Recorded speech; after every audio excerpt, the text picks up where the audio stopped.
Brilliant. Carry on talk and welcome to the show, Dan. Yeah, thank you. What are you doing, Matt? I'm not doing too bad. Now, welcome to our Spotify viewers as well. It's the Grassroots Weekender show and we're joined again by our guest, one and only, Dan. I'm just double checking this camera. Yeah, it's on there, Dan. We're flying away, so let's get on with our show. And I know you keep looking over your shoulder because the golf's on as well, so just beginning. I'll be doing the same myself today. And obviously, we know anyway, the weather's been fantastic, I must admit, you know. Yeah, I'm not complaining. If this can stay on for weeks and weeks, I'd be over the moon, but I think it's going to change for some reason. I just believe that. Anyway, Dan, how's your week been? Not too bad. Nice day off today for college, so not complaining at all. Going out with my friends, do what I need to do. Great stuff. And anything special in mind? Not really, just hoping for the win. Yeah, just enjoying the day and just relaxing. That's the way, mate. Yeah. That's nice day off. Put my feet up. Yeah, well, it's well deserved, I suppose, all week. We've been talking off air anyway regarding the derby, because obviously our viewers, listeners want to, you know, you got the score right. Congratulations, well done, Dan. You know, but it could have gone. It could have been 3-0 easy in the first half, couldn't it? 3, 4, 5. First half, you could have got 3 or 4 passes, yeah. Yeah, without a doubt. You know what I mean? So I'll take the credit for the first half, and you can take the credit for the second. 100%. I think we give you a proper game in the second half. Yeah, you were spot on, Dan. I didn't think we'd tire, but the weather as well, that rain and 3 games in a week for Liverpool took its toll, and no one was outstanding, to be honest, on the Liverpool team. But you saw Grealish start to come into his own. He started having, well, to give Conor Bradley his due, he was marking him well, wasn't he? He stuck to him. He was, but I'm not too sure how many fouls he gave away there against Grealish. But just one against Grealish himself. And I always look at Grealish. He's a professional. He should have been given an award because he can dive. He can create a foul out of nothing, can't he? He knows what he's doing now, and it's not like he's diving. He gets his body across. Any contact from behind, it's a foul.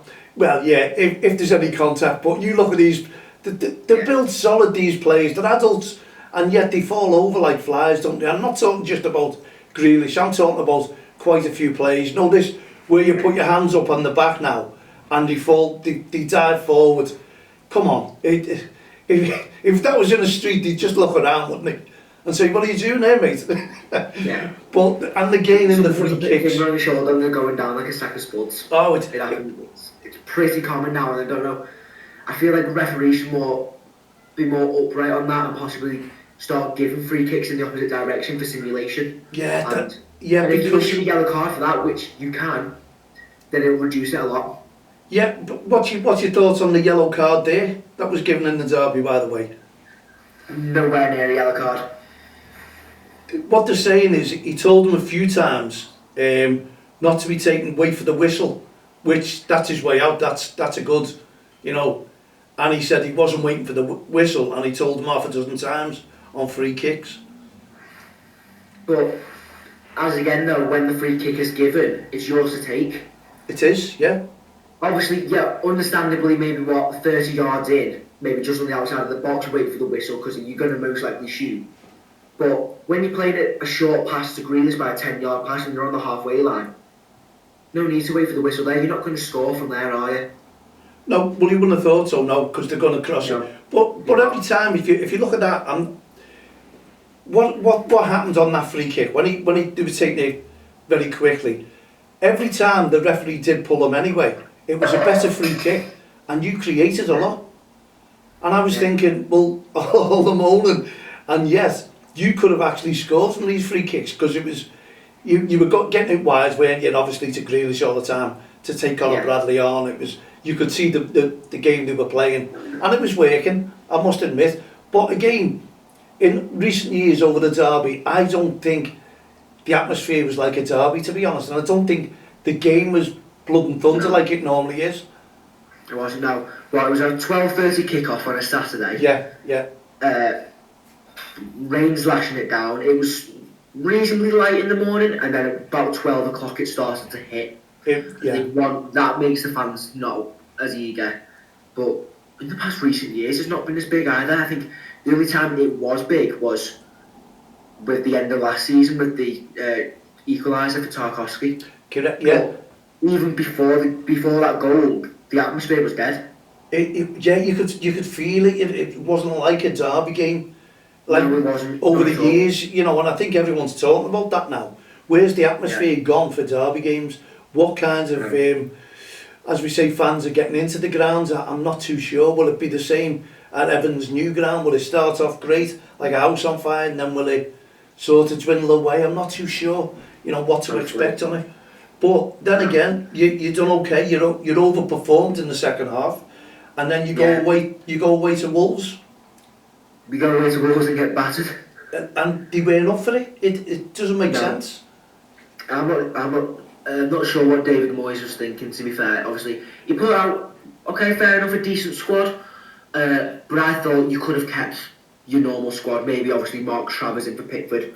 But it was a good goals, to be fair, by Wolves. But it's from Everton letting their guard down in the attack and midfield, which allows them to get through the defence and score. And I think because they beat them in the Premier League, they thought this is revenge. They haven't won a game, and that does rub off, doesn't it? Because you all go in there overconfident, and unfortunately that's the way things happen. But hey, we were lucky again with Southampton, I must admit, you know, because Southampton, like Wolves, haven't been playing, they haven't been winning games, and then they come and perform like that, and you think, why are they in the Championship? Why aren't they back in the Premier League? It doesn't make sense.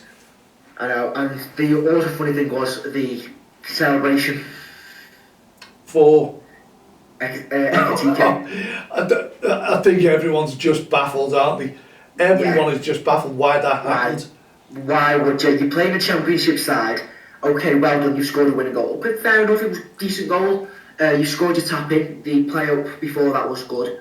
But then, why would you take your shirt? Well, okay, if you're going to take your shirt off, you're going to get booked no matter what. But if you're already on a yellow for dissent as well. Yeah, which was... There was no need for those bookings, the two of them. It just doesn't make sense that a player knows... I believe it was dissent by action that was given for it. So he had the ball in his hand and he goes like that and whacks the ball away. Well, he bounced it up in the air, didn't he, in frustration, really? Yeah, he bounced up and knocked it away a couple of yards, so therefore... Well, a Southampton player later on, he got the same, didn't he? He done it. He done exactly nearly enough the same. But my honest opinion now, you can't say it's dissent, but I think they should do away with a player taking the shirt off. And when UEFA, I don't know whether you've heard this, they said it's in there because it wastes time. And I'm thinking, what time? How many players run to the fans and all jumping up and down? How long does it take to take a shirt off and put it back on?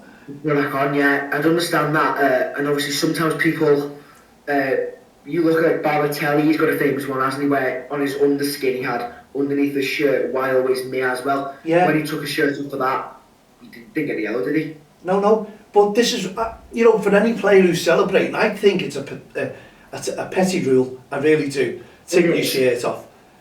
It is. I do see why it is in place as well, but I think it is a silly one. If you're doing it on purpose to waste time and there's no meaning behind it, fair enough. But like, say for example, I've seen people bloody nose or take them off and have another shirt underneath with like a picture. If it's like stuff like that for like memorials and stuff, play on. Yeah, because you know everyone asks players to do them a favour, and a lot of these players do wear messages, and it's a great way of getting them out. You know, and I'm not talking about all the controversial messages. Yeah, that could be a red card or whatever it is, whatever they use. But something that's nice and friendly and hello, and you know, like Villota when they were all doing that. You know what I mean? And they lifting the shirt and they've got them all on. Why not? Why not? Why have they got to book a player for just celebrating? Basically, you know what I mean? I know. It's not as an offensive celebration. It's not. Yeah. For any player... It's not like you go into the corner flag, you like Vardy did a couple of seasons ago, and you go and 2 foot the corner flag and snap it. That's different. Yeah. Oh, you see them all punching it, don't you? Everyone got mocking the home team, like when he does like a seagull celebration, or in Jai with his tiger against Wolves. maybe, yeah, anything like that. Look at that. That would be a card to me because it's mockery. Yeah. Therefore, it's the belittling the club or damaging structure. You know, That to me, that would be a yellow. But taking your shirt off for a certain celebration, play on. yeah, no one bothers. Everyone's celebrating themselves. It doesn't make sense, you know what I mean? Okay, if you do it, and as you say, and you're annoying the away fans doing it, things like that, that could be a booking. But if you run to your own fans and do it and things like this, yeah, look at it. Start looking into it. It's not ruining the game of football by doing that, because if anything, the referee is wasting the time by booking them. Yeah. You know, and 9 times out of 10, how many times have you seen a referee call players over to him, doesn't stop the watch, and he's talking to them, telling them where to be, what to do, how to stop you pushing. Why isn't the watch stopped on that?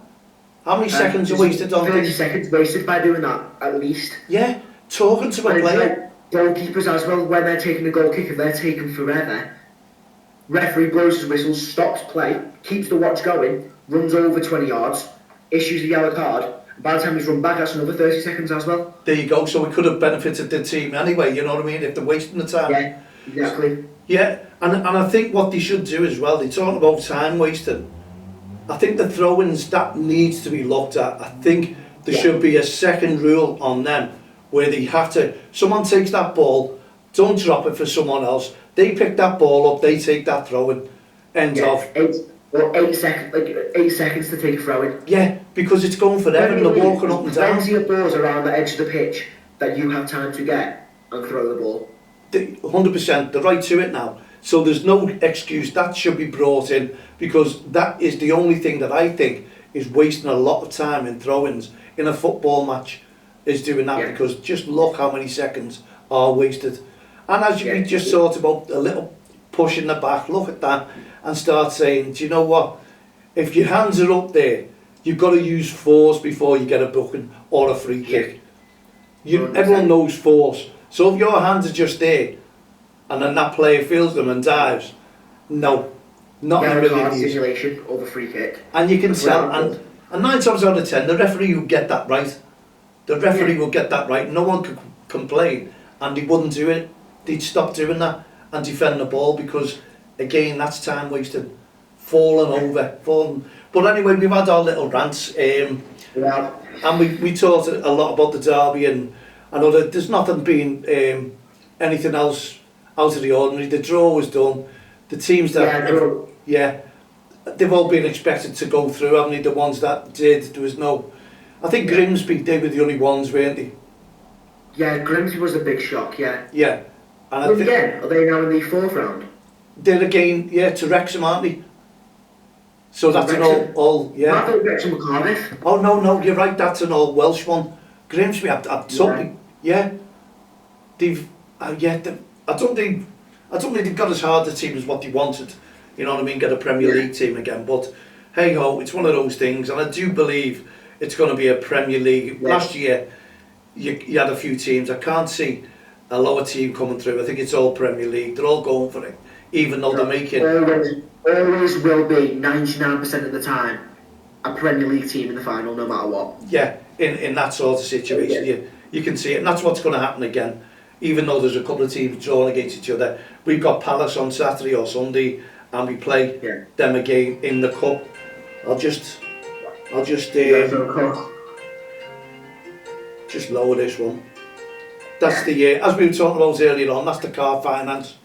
So I'll get back onto them very, very shortly indeed. Yeah, we've only got a couple of minutes of the show left, haven't we? That's all it is. So I can ring back then. I'll have a little chat. But there's something I wanted to mention to you, Dan, and I want to, if this comes across, I want to obviously involve you in more.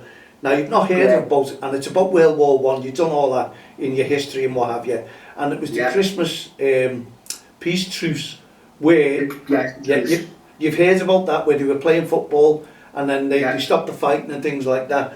Well, we joined forces, and obviously you'll be part of that, with the National Children's Football Alliance, or the Children's Football Alliance. And I'm on the board of them. They're based down south as well. Now, each year they do the Flanders Peacefield project, and what it is, they're twinning football pitches from schools all over the UK and all over the world basically, and marking the respect of the Christmas truce, and they're bringing people together, so it's history. But what they're doing is taking all the kids and they're meeting in the likes of Poland, taking them away, doing activities, having a game of football to celebrate what happened over that year. And we just, and he wanted a team in Liverpool, a school in Liverpool, because they haven't got one. They've got them all over London, you name it, everywhere. And what it means by twinning a pitch, they put a plaque up and it commemorates the day of that happens from the Flanders Peace Fields. So that goes up in the school, and then it goes onto a big certificate, onto a board, who's on board, and they've got literally hundreds, I think they've got now. So they've been in touch with me and they've asked me to get a school. So I've been in touch with a school which is 14 years of age to 18. And what they do, they take so many of those pupils away with them, and they meet up like pen friends, friendships with other children from across the world, all the nations, and they all bond together. And I think it's an absolute brilliant idea what they do. It will. And it is a very, very big, it's supported big time, to be honest. UEFA support it as well. And they've asked me, so I'll keep you informed on that one, Dan, because I think you would be absolutely brilliant getting involved with that part of that things, you know what I mean, for it. So I'll keep you informed exactly how that goes. We've got just over 3 minutes left of the show, and I'm sure you've done that, as I say, in history. And yes, it was, God, what year was that now? World War One, 1918, so we done that year 8, so 4 years ago now, because I'm in year 12, 4 years ago. That's when you've done it, you marked it, yeah, so all the schools are aware of it, aren't they, you know what I mean, so it's a great little thing. It was part of our school's curriculum that we had to learn about the two world wars. Well, there you go. Now, I'll keep you informed. I'm waiting for the school to come back to me. They said they were interested, sent them an email, so once I get the email, I'll forward that on to Paul Cooper and Amy Brennan from the Children's Football Alliance, who will then do a video show, and they wanted to be part of Don't Cross the Line, the Liverpool team as well. So that's what they've asked for, and I've gone, wow, yeah. So there'll be a lot of publicity, you should imagine, for the school, for ourselves, for you, if you're involved. And we'll go from there, and we'll see how things go. But perfect. It's another thing for Don't Cross the Line, as well as one step ahead. It's a wonderful opportunity too, and obviously it's going for proper memory as well, proper motion of respect in itself. Yeah, correct, yeah. Christmas cruise. Oh, it is, you know, and it's probably a lot of our viewers and listeners would be really, really interested to see how that goes. Yeah. So we will keep everyone informed on the way it's happening. So it's a big, big thing that we're working on and we're planning. So another one for the Don't Cross the Line. Let's do it. Yeah, let's go for it, because we never stop. Dan, you know yourself, you're getting involved more and more. We've got other things to do that we'll talk about. As you know yourself, you're just there ready in the wing, waiting in the wings for things to go. Did I tell you about Hugh College as well? Say it again, mate. Hugh College, did I tell you about that? No, not mentioned. You'll like this. It looks like we're teaming up with them, and they're going to send young pupils to us who are studying media, photography, art, and they're coming in as well. So that's right down your street, and they want to work together with us. I'm doing media in college. Wow! So see what? Yeah, there you go. And sport on my A levels for college, so always giving point of view, a little bit of a pointer where to go. Oh, fantastic! So that's another one. I had a meeting there last week, and they're really, really up for it, and they want to send so many. So obviously, when that comes about and we have the days, then we'll work around what we're going to do, and I think it really is. And I saw the smile on your face when I said that, so that'll be a good one. And there's a lot to do, Dan, as well. And I know we've got just under a minute now, and then you can go and sit and study your golf as well. Have you taken golf up at all? I went to the cinema. I'm going to be meeting my mates in about 20 minutes, so I'll right, so we've got seconds left of this. You can't rush time. I'm in golf gear. Love it. So, and then, take a swing and then go to the cinema. Anything that's interesting that you're watching, or just going to pick on the day? Well, no, so Hamilton it's a musical that was created 10 years ago now, in 2015. It was wrote by Lin-Manuel Miranda. And it's because of the 10-year anniversary representing the American Revolution and its history. They put it in cinemas across the countries, many countries. So we're all going to watch it. And it's something that we learn about in school. So it'd be nice to go and keep an eye on it and give a look around. Oh, fantastic. That sounds great. So we come to the end of the show, Jan. You enjoy yourself. Have a lovely day. And we'll be back again, no doubt, next week with more information, more news, and more discussion about how we got on in the Premier League this weekend. Yeah. Any forecasts? As long as Everton win, I'm happy. No score then? You're not going to go for it? 3-1 Everton against West Ham. Do you reckon? And I think we're going to struggle against Crystal Palace. They're a really, really good team. I'm going for a draw. I think we'll get another 2-1 win. Do you, for Liverpool again? Yeah. Oh, well, there you go. I'll just go for 2 draws there, to be on the safe side, because West Ham can come and deliver as well. And I think that's when they'll turn up and they won't be struggling anymore. Dan, brilliant. Thanks very much. And we'll see you on Friday. So for myself, Mal Lee and all the team here at the Grassroots Show, Don't Cross the Line, Respect Programme, Heart to Gold Initiatives, One Step Ahead of Mental Health, and Young Dan, have a great weekend. Good night, God bless, guys. Thank you. Yeah.